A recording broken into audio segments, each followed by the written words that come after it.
Vamos ver se é aquela máxima que eu costumo dizer que toda vez que eu posso estar doente, mas se eu venho pregar, passa tudo. Hoje está um teste daqueles bons mesmo para ver se isso é só impressão ou se é verdade mesmo. Mas eu louvo a Deus por poder estar com os irmãos. Há muito tempo, eu não lembro quando eu tive algo semelhante. Estou com uma faringite muito grave, muito atacada. Semana inteira cuidando para não comprometer o domingo. Vocês não me viram aqui na quarta, não dei aula na quinta, não tive na torre de vigia. Vocês sabem que isso é altamente incomum. Mas tudo visando conseguir estar aqui hoje, mas não pude dar aula no EBD com a intenção de poder estar pregando agora.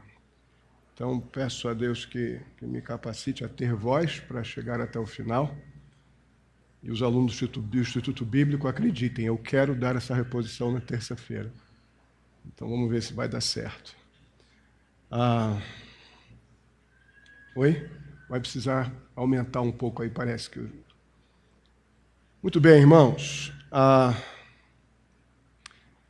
Nós estivemos vendo aí, vamos continuar, parece que a partir do dia 7 de setembro, virão os Jogos Paralímpicos, né?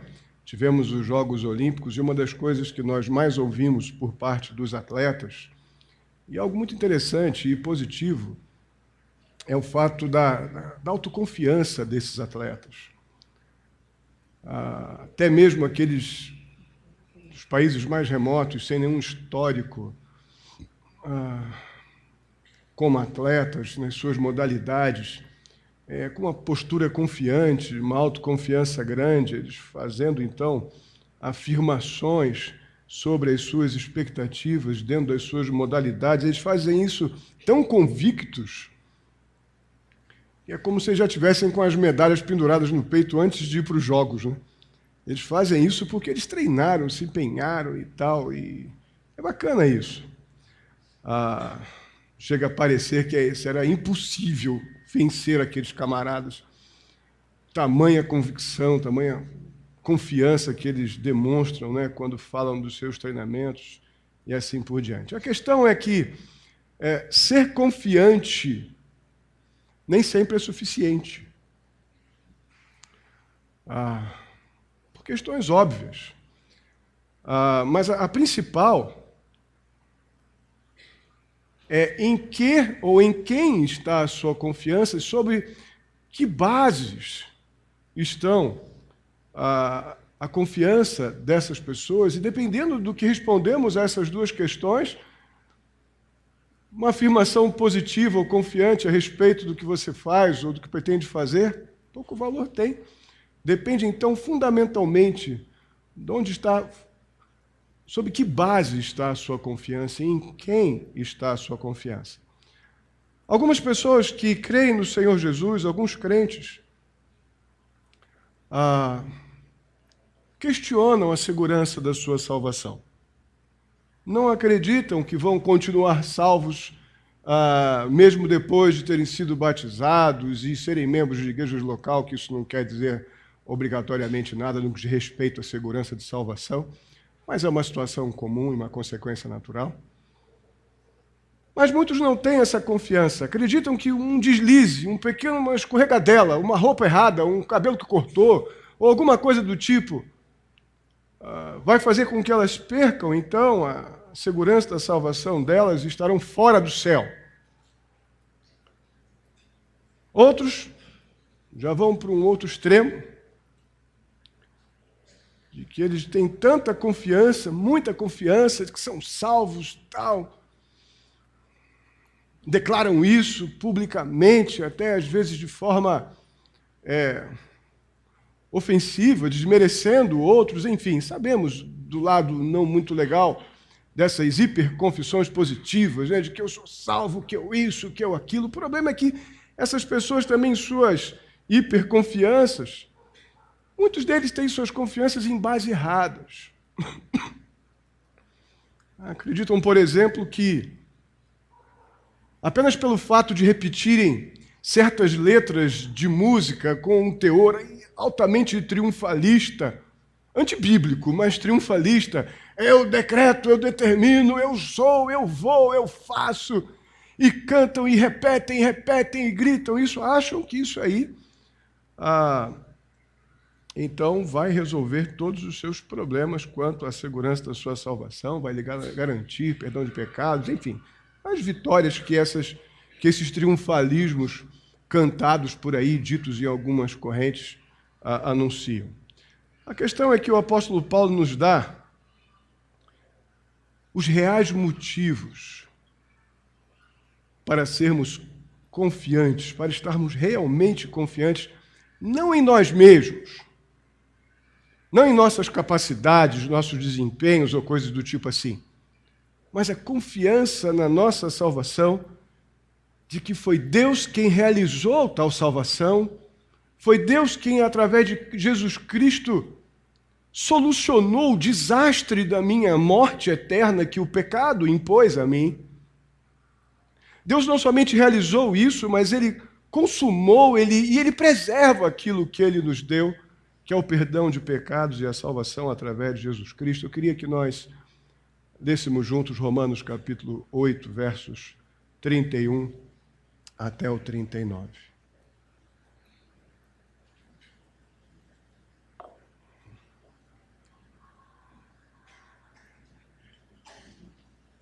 Romanos 8, dos versos 31 ao 39. Diz assim: Que diremos, pois, diante destas coisas? Se Deus é por nós, quem será contra nós? Aquele que não poupou seu próprio filho, mas o entregou por todos nós, como não nos dará juntamente com ele de graça todas as coisas? Quem fará alguma acusação contra os escolhidos de Deus? É Deus quem os justifica. Quem os condenará? Foi Cristo Jesus que morreu, e mais, que ressuscitou e está à direita de Deus e também intercede por nós. Quem nos separará do amor de Cristo? Será tribulação ou angústia, ou perseguição, ou fome, ou nudez, ou perigo, ou espada? Como está escrito: por amor de ti enfrentamos a morte todos os dias. Somos considerados como ovelhas destinadas ao matadouro. Mas em todas estas coisas somos mais que vencedores por meio daquele que nos amou. Pois estou convencido de que nem morte, nem vida, nem anjos, nem demônios, nem o presente, nem o futuro, nem quaisquer poderes, nem altura, nem profundidade, nem qualquer outra coisa na criação será capaz de nos separar do amor de Deus que está em Cristo Jesus, nosso Senhor. Amém? Oremos. Santo e amado Deus, muito obrigado por cada pessoa aqui nesta noite, ó Pai Santo. Muito obrigado pela Tua palavra, ó Deus, que está aqui diante de nós, é a nosso dispor, ó Pai, para podermos compreender a grandeza do Teu amor, da obra salvadora de Cristo Jesus, da gloriosa segurança que temos naquilo que o Senhor promoveu para nós.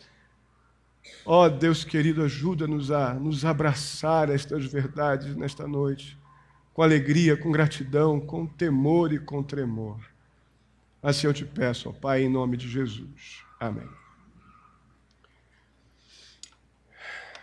Estou entre muito suor, frio e quente. Vamos lá, tudo passa. Já quase não transpiro, né?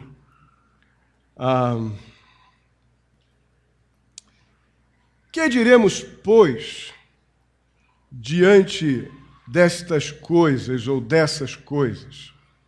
A pergunta que o apóstolo Paulo faz aqui diz respeito a tudo o que foi dito até agora, principalmente aqui no capítulo 8, quanto à soberania de Deus em salvar da morte espiritual aquele pecador arrependido de seus pecados, a segurança que Deus promoveu para aquele que se rendeu pés da cruz de Cristo Jesus.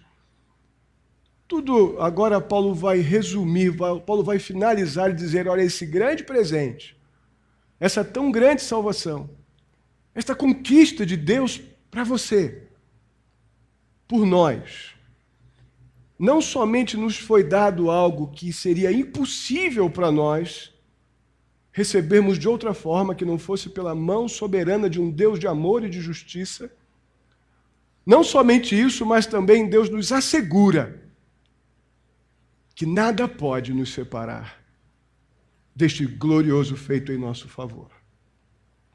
Então é isso que esse texto está dizendo, e é isso que essa pergunta o apóstolo Paulo faz com a intenção de nos fazer pensar mesmo. Eu creio que esse questionamento, como eu cheguei a sugerir um pouco na mensagem de semana passada, quando somos salvos da forma como fomos salvos, sem merecimento, sem qualquer crédito da nossa parte, mas Deus pegou o morto e decidiu dar vida ao morto em pecados e delitos, e ainda isso aconteceu através da morte do seu Filho em nosso favor. Diante desse fato tão glorioso e especial, soberano, amoroso, justo, santo, da parte de Deus por nós somos, de fato, recebedores de algo enorme. E podemos até ficar meio chocados, meio sem o que dizer. É bom que aconteça isso diante de tanto amor, assim. É melhor do que negligência ao amor de Deus. A palavra que estamos usando muito, né, nas mensagens de Malaquias. Qual é aquela expressão? Vocês lembram? Para me ajudar a lembrar. Indiferença. Ninguém lembrou? Indiferença. Não tem nada pior do que indiferença. Mas Paulo quer que a gente não seja indiferente a esse amor enorme de Deus em nosso favor. E quando ele diz, que diremos, pois, diante dessas coisas, ele está, sem dúvida alguma, esperando do salvo algum tipo de resposta. Ele está esperando do salvo algum tipo de reação. Paulo não está dizendo, será que alguém tem alguma coisa a dizer sobre o presente da salvação que recebeu em Jesus Cristo? Não. Não é isso que o apóstolo Paulo está dizendo aqui, muito pelo contrário, imperativamente, afirmativamente, ele pergunta, que diremos, pois? Não posso me empolgar. Que diremos, pois, diante dessas coisas? Dessas muitas coisas que Deus tem feito por nós, por mim e por você. Irmãos, a palavra de Deus não são informações super legais para eu botar num arquivo, numa pasta, num arquivo secreto na minha mente e deixar lá guardado para eternidade, porque é uma coisa legal, eu não quero esquecer. Não. A palavra de Deus não é algo para eu guardar e esconder. A palavra de Deus nos é dada para nós voltarmos para Deus favoravelmente, obedientemente. Deus requer uma resposta ao seu amor, sim. Deus não precisa dessa resposta para que eu seja salvo. Mas Deus espera, sem dúvida, uma atitude favorável, positiva e obediente daqueles que Ele alcançou com graça soberana, revelou seu amor pela sua palavra e continua cuidando e preservando mediante a sua vontade que nos foi dada e está aqui diante de nós, que é a palavra de Deus.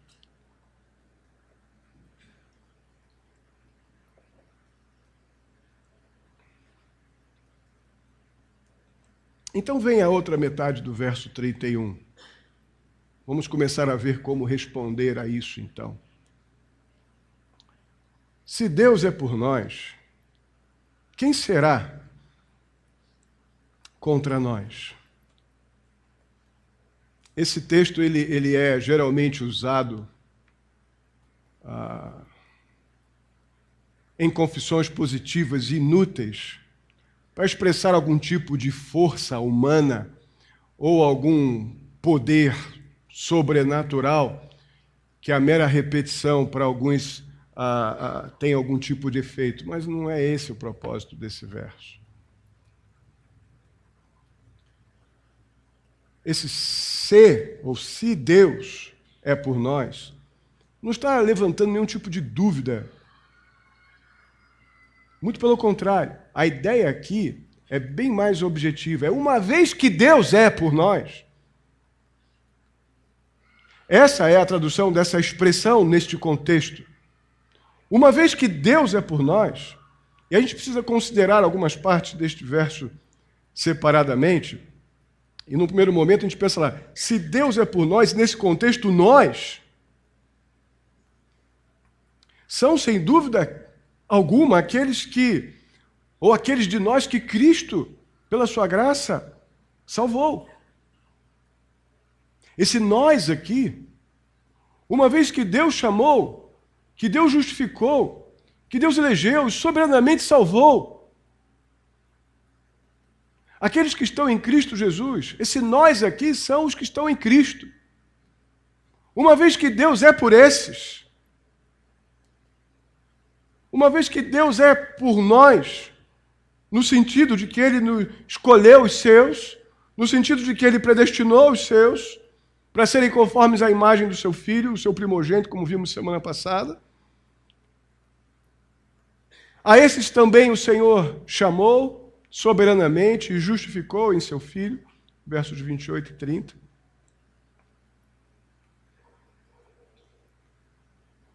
Se Deus é por nós, esses que Deus promoveu isso tudo, podemos crer que Deus está agindo soberanamente para que todas as coisas cooperem para o bem desses. Com isso em mente, de que uma vez que Deus já fez isso tudo pelos seus, com isso em mente, vamos para a segunda parte do verso, desse verso, a metade, desse verso 31, na verdade, é a segunda metade da metade do verso 31. Quem será contra nós? Quem pode se levantar contra esses que Deus decidiu, uma vez por todas, salvar em Cristo Jesus antes dos tempos eternos, como vemos lá em 2 Timóteo 1,9? Me parece que o apóstolo Paulo aqui está afirmando que, quando ele diz que quem será contra nós, eu tenho convicção de que o apóstolo Paulo está sugerindo que o salvo, o crente do Senhor Jesus, terá problemas na sua jornada. Terá adversários internos e externos. A sua própria carne são os internos. Suas inclinações carnais, suas paixões carnais, seus desejos pecaminosos. E as outras são as lutas externas, aquelas que nós causamos e aquelas que nós não causamos, mas as sofremos. Muitas delas, pelo bom testemunho de Cristo, por batalharmos por uma posição firme como cidadãos do céu, na luta por uma vida santificada. O fato é que o texto deixa implícito que haverão lutas, sim, porque existem aqueles que estarão contra nós. Mas, ao mesmo tempo, Deus diz, o próprio Deus é o defensor desses que Ele, de antemão, conheceu, como vimos semana passada. Desses que Ele, de uma vez por todas, entregou Cristo à cruz para morrer pelos seus pecados. Deus é o defensor. Não que a gente vai encontrar Deus com uma roupa de samurai lutando na rua atrás das pessoas que nos perseguem. Mas é o poder do Espírito Santo que habita a vida daquele que crê no Senhor Jesus Cristo. É o poder da palavra de Deus que se torna vivo e eficaz na vida daqueles que a obedecem, que respondem favoravelmente à palavra de Deus. É assim que Deus é por nós. É assim que Deus nos defende. E esse nosso defensor é nada mais, nada menos do que aquele que não poupou o seu próprio filho, mas o entregou por todos nós. Como não nos dará juntamente com ele, e de graça, todas as coisas?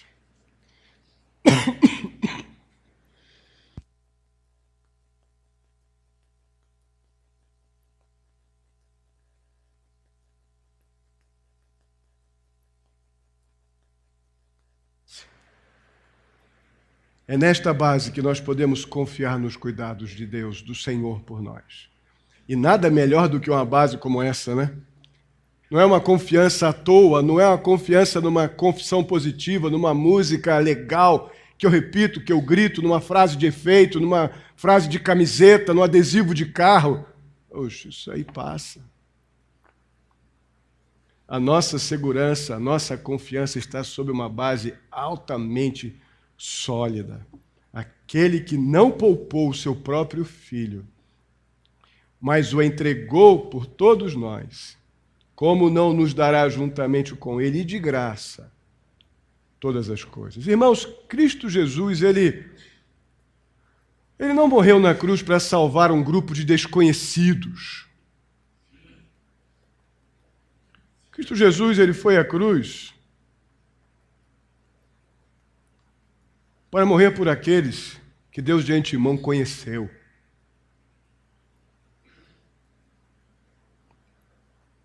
É por isso que o apóstolo Paulo escreve aqui no verso 32 que Deus o entregou por todos nós, e já sabemos quem são o nós.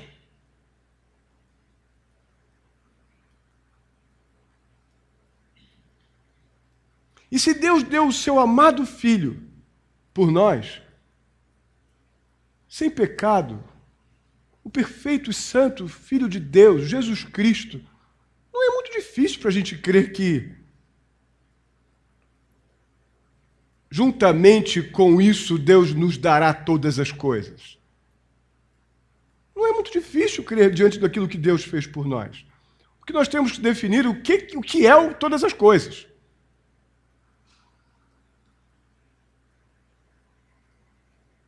Essas todas as coisas, sem dúvida, são aquelas que promovem o bem que vem de Deus.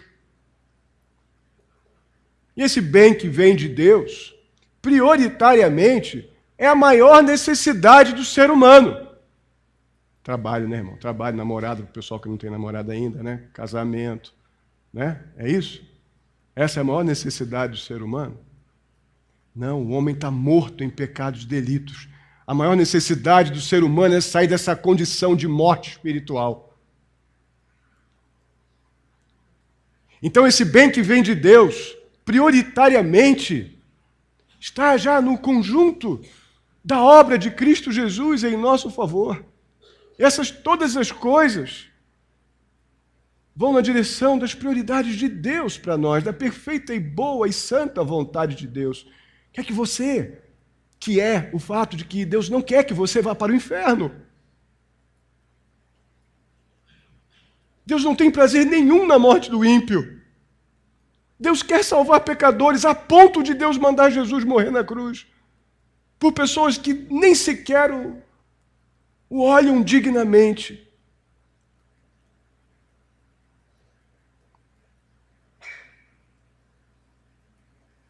O bem maior que vem de Deus, o bem supremo, é a salvação do pecador. É o perdão de pecados. É a vida eterna com Ele. É lógico que Deus olha para as nossas necessidades, se compadece das nossas lutas, nossas dores, intervém com a sua graça, com a sua bondade, no nosso dia a dia das mais diversas formas.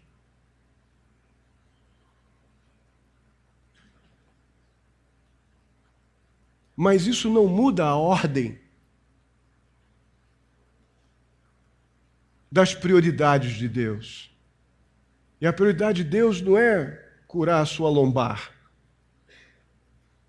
prioridade de Deus é curar você da morte espiritual. É tirar você do inferno.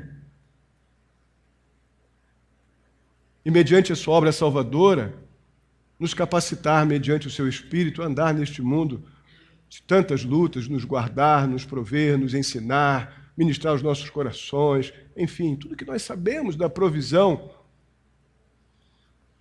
que também vem de Deus, mas na ordem de Mateus 6,33, buscai, pois, o reino de Deus e a sua justiça, e essas coisas são aquelas que vos serão acrescentadas, que eu acabei de dizer aqui. Só que nós invertemos tanto isso, que quando eu falo aqui que a prioridade de Deus é salvação, pode ser que um outro diga assim, pastor, estou com outros problemas agora. Só que você sabe se você vai chegar em casa vivo hoje? Alguém aqui é eterno? Devemos pensar melhor nas prioridades de Deus em nosso favor. Porque ninguém sabe se vai chegar em casa hoje vivo. Então, ter a segurança da salvação que nos foi dada por Deus em Cristo Jesus é algo muito especial. Muito especial.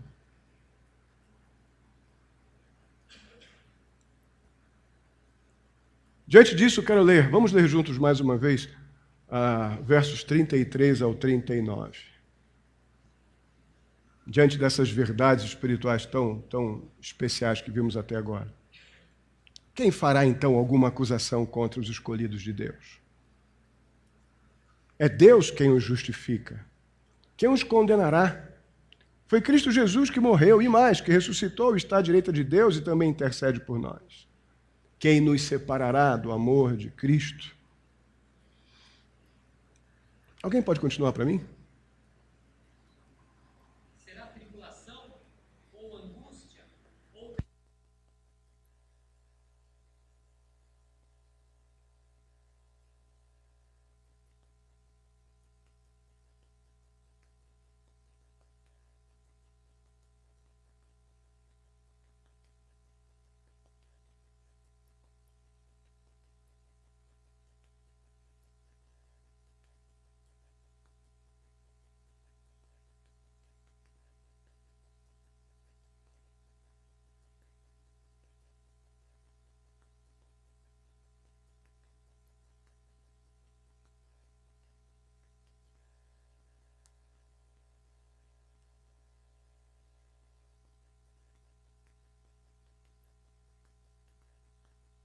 De tudo que vimos até agora, nós somos conduzidos para uma sala de um tribunal. Diante de tantos cuidados de Deus, de tanto amor de Deus, agora nós somos conduzidos para um ambiente de tribunal, de um tribunal. Tribunal esse que já no verso 1 o apóstolo Paulo já nos preparou de que nenhuma condenação haveria para aqueles que estão em Jesus Cristo. Mas agora, nesses versos 33 ao 39, nós somos levados para esse ambiente, onde é perceptível a ideia de um juiz ao fundo da sala, sentado de forma central. À esquerda do juiz, nós temos ali a acusação, sentado também ali à direita ou à esquerda do juiz. Num contexto de um tribunal, o Ministério Público certamente estará ali presente fazendo a acusação contra os acusados, tentando provar, então, a culpa do réu. À direita do juiz senta-se, então, o réu, aquele que está sendo acusado. E ao lado do acusado está o advogado de defesa. Está montado aqui o cenário desse tribunal, que já no verso 1 já vemos que não há nenhuma acusação, agora, ou portanto agora já não há condenação para os que estão em Cristo Jesus. Mesmo assim que do verso 33 em diante percebemos um ambiente de tribunal. Mas antes de continuar, eu quero lembrar uma verdade fundamental. Assim como Deus ordenou que não há nenhum outro Salvador além de Jesus Cristo, não há também juiz além de Jesus Cristo. E o que nós vemos então é que, nesse contexto, Jesus ele é o Salvador, Jesus ele é o juiz, e no verso 33 ainda vemos que ele é o advogado. Irmãos, fora da fé em Jesus Cristo, fora da nossa confiança em Jesus Cristo, em bases seguras, que é a obra de Deus em nosso favor, o ser humano é um pecador culpado. Sem Cristo Jesus, o ser humano é um pecador culpado. Quando o dia do julgamento vier e virá, o pecador então sentará ali no banco do réu. O Senhor Jesus, como juiz, e aquele também a quem o pecador, ou é também aquele a quem o pecador desprezou, é também aquele que o pecador rejeitou. O Senhor Jesus é também o promotor. O pecador, então, ele está com um sério problema, porque ele não tem defesa. Vemos isso lá em Romanos capítulo 1, verso 20, depois em 2:1, onde vemos o apóstolo Paulo dizendo que o ser humano ele é completamente indesculpável. A situação do pecador é dramática, mas há uma coisa que muda todo esse cenário. A salvação é em Jesus Cristo. Muda tudo. Muda esse cenário todo. Desfaz a ordem natural dos fatos e coloca uma ordem sobrenatural sobre a nossa vida. O pecador perdoado, ele não precisa mais se sentar na cadeira do réu. O cenário do tribunal muda totalmente, completamente. O juiz e Salvador, ele já declarou o até então culpado, justificado pela fé. Como é que poderia o juiz nos condenar, uma vez que Jesus Cristo já foi condenado em nosso lugar?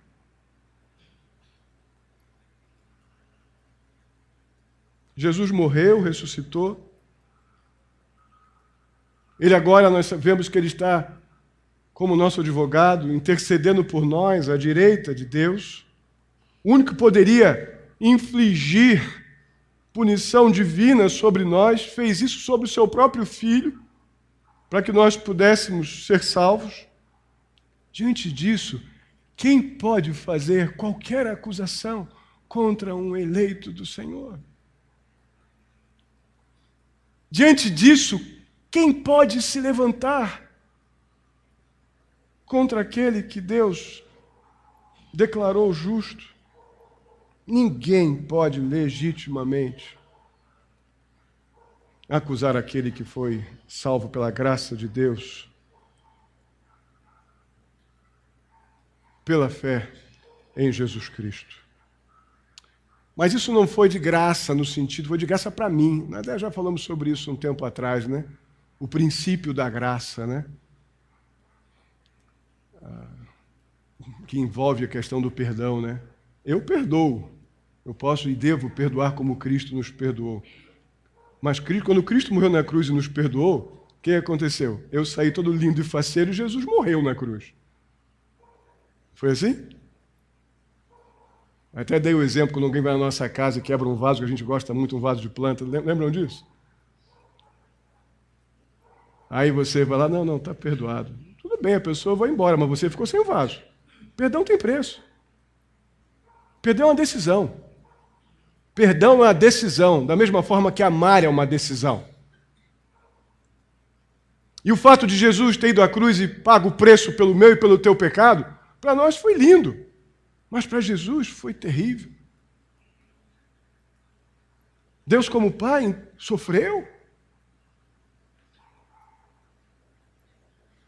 Então o amor bíblico sempre vai envolver sofrimento. Sempre vai. Sempre vai.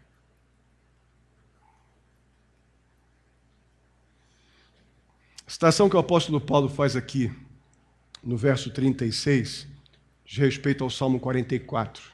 Se você ver todo o Salmo 44, você vai ali perceber que há muitos sofrimentos impostos aos judeus, a maioria injustos, mas que os judeus padeciam de todo tipo de aflições e sofrimentos.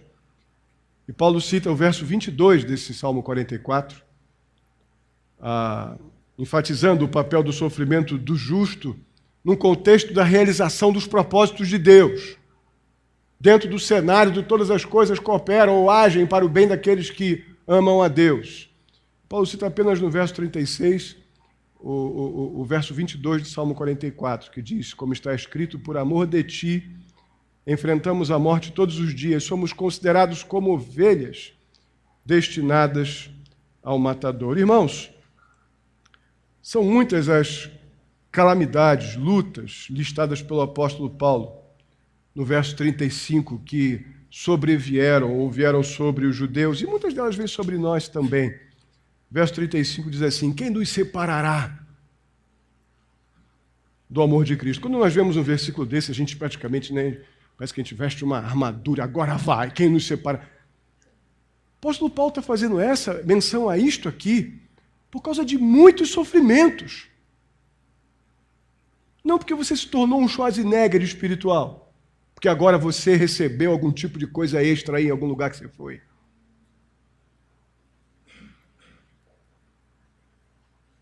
Porque o crente do Senhor Jesus, o salvo, aquele que aprendeu a amar do jeito de Deus e a perdoar do jeito de Deus, vai passar por lutas. Paulo já disse que nós teremos um defensor, porque nós teremos quem vai nos infligir sofrimento. Por isso que temos Deus como nosso defensor. E nem os maiores sofrimentos poderão nos separar do amor de Deus. E Paulo lembra, então, no Salmo 44, os muitos sofrimentos impostos à nação de Israel e como Deus usou cada uma daquelas circunstâncias para promover a sua glória, a sua própria glória e o bem dos judeus. Como age assim também conosco. Então ele diz, quem nos separará do amor de Cristo será a tribulação, ou angústia, ou perseguição, ou fome, ou nudez, ou perigo, ou espada.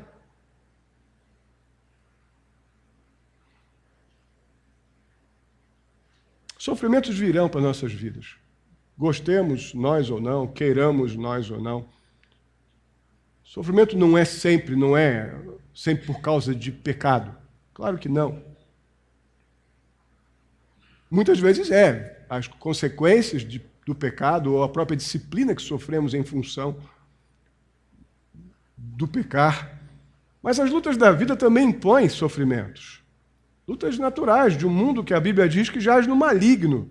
Está morto no diabo, então eu não posso querer viver num play center vivendo nesse mundo. Viver como um crente no mundo que está morto no diabo vai dar trabalho, se você viver como um crente nesse mundo. A não ser que não haja diferença. Mas se você fizer diferença num mundo deste tipo, vai ser trabalhoso. Então vamos ter, sem dúvida alguma, coisas que vão nos afligir, situações da vida que vão nos fazer sofrer.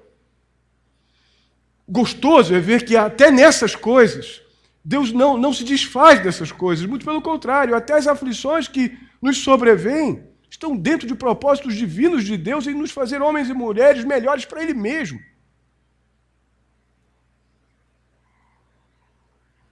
É assim que Deus faz com que todas as coisas trabalhem em conjunto para o nosso bem.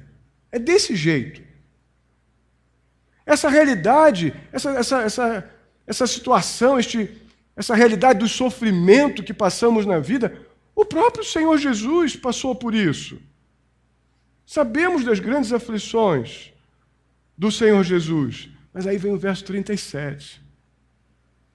Mas em todas essas coisas, ou em todos esses sofrimentos que a vida possa nos impor, nós somos mais do que vencedores por meio daquele que nos amou. E aqui nós paramos num paradoxo ou numa contradição, mas que é completamente consistente com a maneira de Deus trabalhar. A morte lá de Jesus na cruz, num primeiro momento, pareceu o quê? Perdeu. derrota. Muitos lá dos dias de Jesus, discípulos, e agora? O rei morreu. Então, no primeiro momento, pareceu derrota. Mas na sabedoria de Deus, a derrota foi de Satanás. Quem foi derrotado na cruz foi o diabo. Mas no senso do homem natural,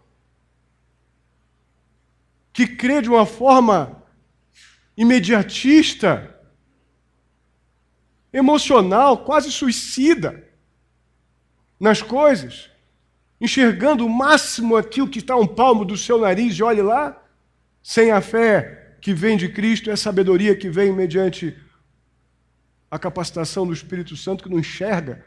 Na verdade, morto não enxerga, né? Está morto? Morto não enxerga porque está morto. Espiritualmente, ele está incapaz de enxergar. Pois é, mas a derrota de Jesus, que para o morto espiritual é o fim, para Deus foi a vitória sobre o diabo. Foi a vitória sobre o pecado. Foi a vitória sobre a morte espiritual, a eternidade sem Deus. E assim, no decorrer da nossa história e da história da humanidade, Deus vem mostrando o seu modus operandi. Deus vem mostrando como Ele revela a sua justiça, o seu amor. Deus usa sempre, soberanamente, a aparente derrota para nos dar as maiores vitórias. É assim que Deus faz. Vocês já me ouviram falar diversas vezes sobre o princípio como Deus lida constantemente nas Escrituras com o princípio do perder para ganhar. Já me ouviram falar isso? O princípio da semente. O que acontece com a semente? Ela tem que ficar o quê primeiro? Antes de brotar, antes de você botar na terra, a semente tem que estar o quê? Sequinha, mortinha. Aí depois você joga na terra. Depois você cuida da terra, você rega aquilo ali, cuida, trata.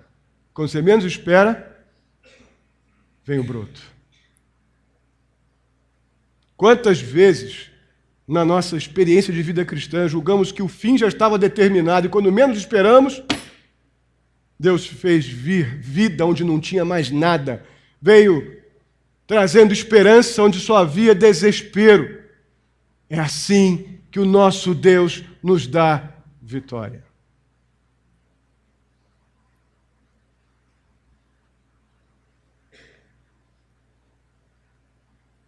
Eu creio plenamente que Deus usa os sofrimentos que vão vir à nossa vida, a vida do crente, a vida dos santos no Senhor Jesus, para nos tornar este tipo de vencedor que a Bíblia está dizendo que somos.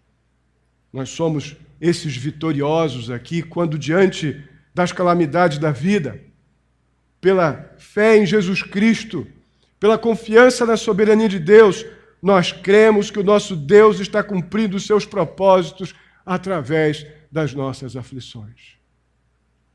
É assim que nós identificamos a vitória que vem das mãos do Senhor. Irmãos, Deus não nos promete, em lugar nenhum na Bíblia, até a vinda do Senhor Jesus Cristo, quando vamos estar para sempre com Cristo nos céus. Mas até então, não há nenhum lugar na Bíblia que haja uma promessa de que nesta vida nós não teremos aflições. Muito pelo contrário. Jesus afirma, neste mundo tereis... Mas Ele promete que, do meio das aflições, vai surgir daí alguém que aprendeu a vencer do jeito dele. No meio das dores da vida, se passarmos pelas dores da vida confiantes na base sólida do amor de Deus por nós através de Jesus Cristo, vai sair daí, sem dúvida alguma, alguém que aprendeu a vencer do jeito de Deus. Nós vamos sim vencendo à medida que nos tornamos semelhantes a Cristo Jesus.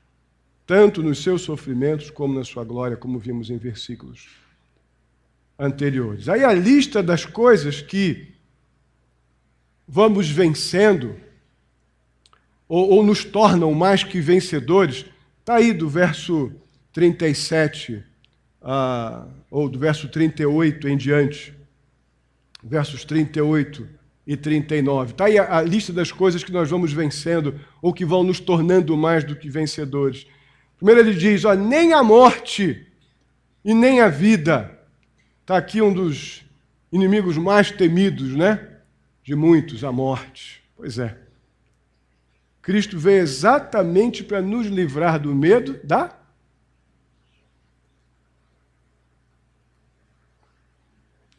nem anjos, demônios ou principados, dentro da ideia de poderes celestiais, né? Nem isso. E Paulo está se referindo aqui àqueles seres angelicais que caíram lá no contexto da queda de Satanás e procuram incansavelmente nos destruir, porque é o trabalho dele, né? Atrapalhar a vida dos santos, dos crentes em Jesus Cristo. E Satanás está incluído nessa categoria aqui. Nem esses podem nos separar do amor de Deus. Ainda temos nem as coisas presentes, nem as futuras, a ideia de coisas do porvir. O nosso Deus soberano, ele traçou a história desde a eternidade passada, como vimos lá no verso 28. Por isso que a gente pode dizer que tudo que a gente passa nessa vida age conjuntamente para o bem daqueles que amam a Deus. Sempre, tudo vai cooperar para a glória de Deus e para o nosso bem, porque é assim que Deus faz as coisas. Este é o jeito de Deus fazer as coisas. Então não tem passado e nem futuro que vá me atemorizar ou me afastar deste amor que me foi dado soberanamente por Deus. Ele completa a lista dizendo, sou mais do que vencedor, porque nem poderes, nem altura, nem profundidade, nem qualquer outra coisa criada que exista no universo criado, nada, absolutamente nada, poderá nos separar do amor de Deus. É tão bom isso. É tão bom. Nós perdemos geralmente a esperança e entramos naquele ciclo de desespero humano diante de coisas humanas e passageiras. Não estou dizendo que não sejam importantes e que as coisas não nos fazem sofrer. Tem coisas que nos fazem sofrer, sim, e muito.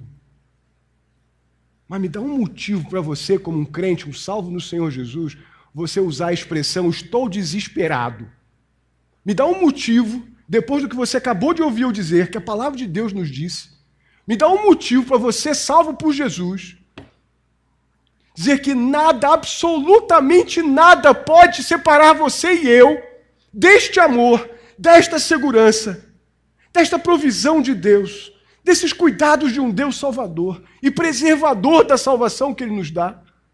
Como é que eu ainda tenho coragem de dizer que perdi a esperança, que é o significado direto da palavra desesperado? Está faltando alguma coisa, querido. E seguramente não é em Jesus nem na salvação. Está faltando alguma coisa nas suas convicções sobre a salvação que você já disse ter. É hora de reavaliar. Porque o texto não está dizendo quase nada me separará do amor de Deus. É nada.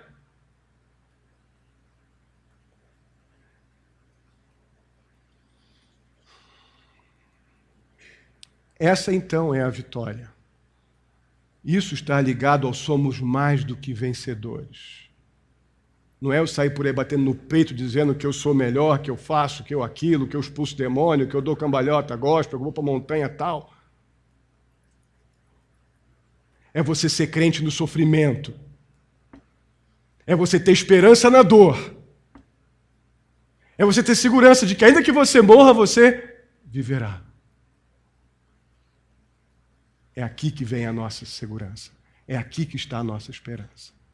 É por isso que nada pode nos separar do amor de Deus. Irmãos, nossa confiança, a nossa segurança, vivendo num mundo tão difícil, vivendo num mundo tão mau, está no fato de que Deus continua sendo Deus. Do mesmo jeitinho maravilhoso, soberano, glorioso de sempre. Bom demais, né? Bom demais. Essa confiança, ela precisa nos definir. Esse tipo de confiança precisa caracterizar a vida de todo aquele que sabe que foi alvo desse amor, que sabe que foi alcançado por essa graça, a graça salvadora de Deus em Jesus Cristo. Jesus Cristo, irmãos, é a prova do amor de Deus por nós. Jesus Cristo é a manifestação irrefutável do amor de Deus para nós no que diz respeito à nossa salvação. Rejeitar Jesus Cristo como o maior bem de Deus por nós, como a maior vitória, como o maior presente, como o melhor de Deus por nós, é rejeitar o amor de Deus. Vou repetir. Rejeitar Jesus Cristo como o maior presente de Deus para o pecador é rejeitar essa perfeição do amor de Deus, que o próprio Deus diz que nada pode nos separar. Para terminar, quando nós recebemos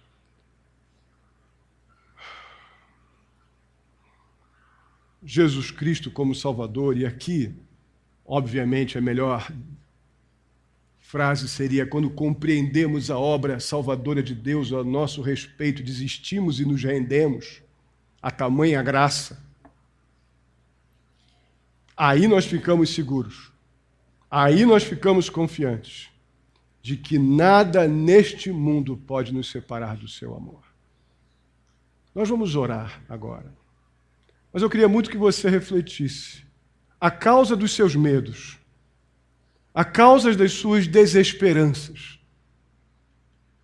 Talvez você agora tenha uma resposta. Você não entendia o tamanho do amor de Deus por você até agora.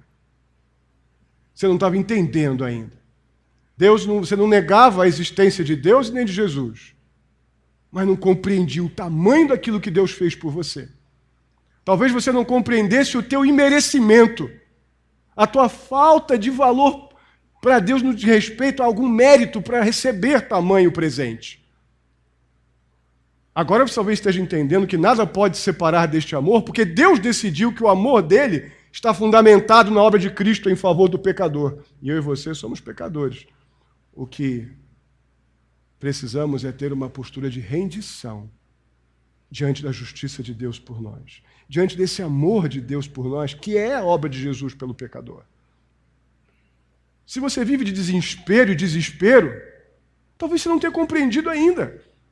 Porque só o amor de Deus pode tirar você desse estado. Só compreender que Jesus Cristo é maior do que a sua desesperança. Que a sua desesperança não é nem mais profunda, não é mais alta, não está ligada a nenhuma dessas coisas que Deus nos livrou e nos disse que seríamos vencedores. Não é possível, a Bíblia diz que nada pode me separar deste amor. Por que eu ando de desesperos em desesperos? De crises em crises, de pânicos em pânicos? O que está faltando? Deus já fez tudo o que tinha que fazer. Renda-se, em nome de Jesus, renda-se. Para de brigar com Deus e renda-se a este amor de Deus, que nada pode separar você dele. Amém? Vamos ficar de pé e vamos orar.